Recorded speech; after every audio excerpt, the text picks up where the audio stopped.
kalau kita flashback, banyak yang kita alami. Kita waktu itu pendiri-pendiri partai, bukan orang-orang pengalaman politik. Kita ingin berkuasa dengan izin rakyat. Kita ingin berkuasa dengan perjuangan yang baik.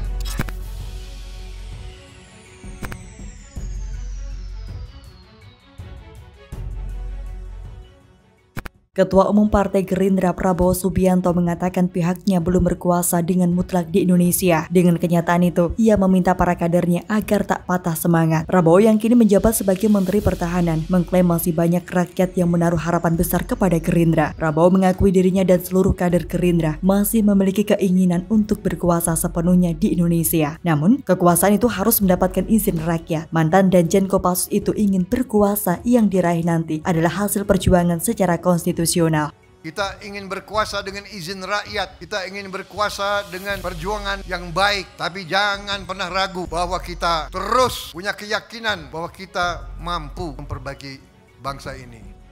Lebih lanjut, Prabowo mengatakan saat ini pemerintah tengah menghadapi pandemi COVID-19 yang hingga hari ini belum berakhir. Ia pun meminta kepada seluruh kader partainya untuk bersatu dan mempercayai kepemimpinan dan mengatasi pandemi. Dalam kesempatan itu, Prabowo juga menyempatkan diri untuk mengenang berdirinya partai yang dia rintis bersama sejumlah kader 13 tahun yang lalu. Ia menyebutkan partai berlambang burung Garuda itu berdiri atas idealisme serta cita-cita Indonesia adil dan makmur.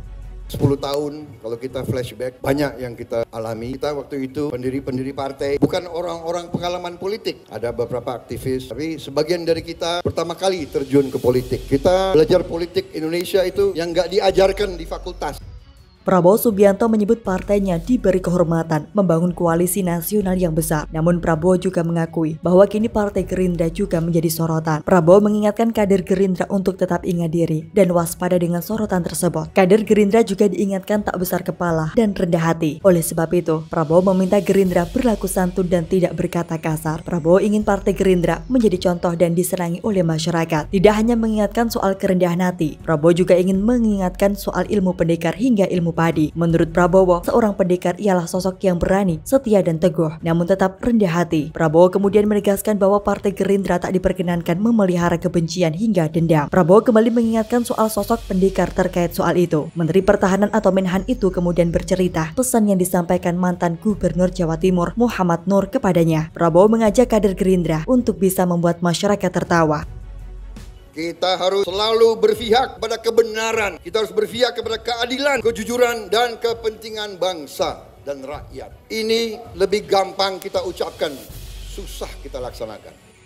Seperti diketahui, baru-baru ini Ketua Harian Partai Gerindra Sufmi Dasko Ahmad memfasilitasi pertemuan antara mantan Komisioner Komnas HAM Natalius Pigai dan anggota Banser Permadi Arya alias Abu Janda. Foto pertemuan ketiganya beredar melalui aplikasi perpesanan dan diunggah Dasko di akun media sosialnya. Perkuat diri membangun negeri bersama @Natalius_Pigai dan Abu Janda, tulis Dasko di akun Instagram miliknya Sufmi_Dasko. Di sisi lain, Wakil Sekretaris Jenderal Partai Gerindra Kawendra Lukistian menjelaskan pertemuan tersebut bukan sebagai upaya intervensi proses hukum dugaan kasus rasis yang sekarang sedang berlangsung di Barreskrim Mabes Polri. Sebab Gerindra sudah berkomitmen tak terbantahkan untuk terus menjaga persatuan, karena sejatinya partai pejuang politik tak sekedar berbicara capaian kursi atau suara soal momentum memenangkan pilihan. Seperti diketahui, Partai Gerindra menyatakan dukungannya kepada pemerintah terkait dengan Pilkada serentak 2024. Hal tersebut ditegaskan anggota Dewan Pembina Partai Gerindra Andri Rosiade saat di Solo Sabtu 6 Februari 2021.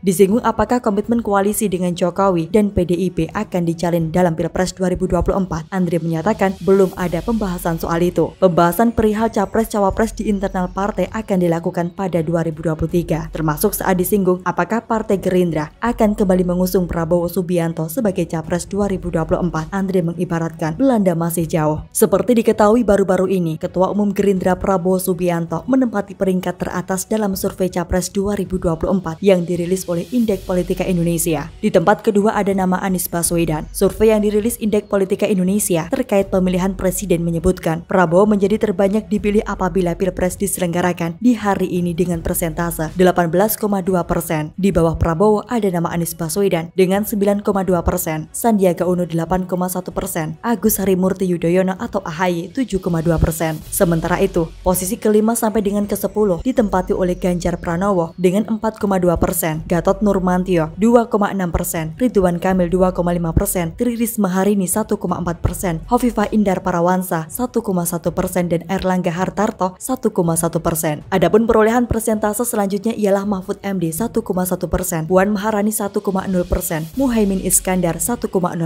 dan Muldoko 0,8%. Adapun hasil tersebut berdasarkan survei Indeks Politika Indonesia yang dilakukan pada 18-28 Januari 2021 terhadap 1.610 responden yang tersebar di 34 provinsi dengan wawancara tatap muka. Sedangkan untuk pengambilan sampel menggunakan multistage random sampling di mana asumsi metode simple random sampling. Sementara itu, margin of error kurang lebih 1,6% pada tingkat kepercayaan 95,0%.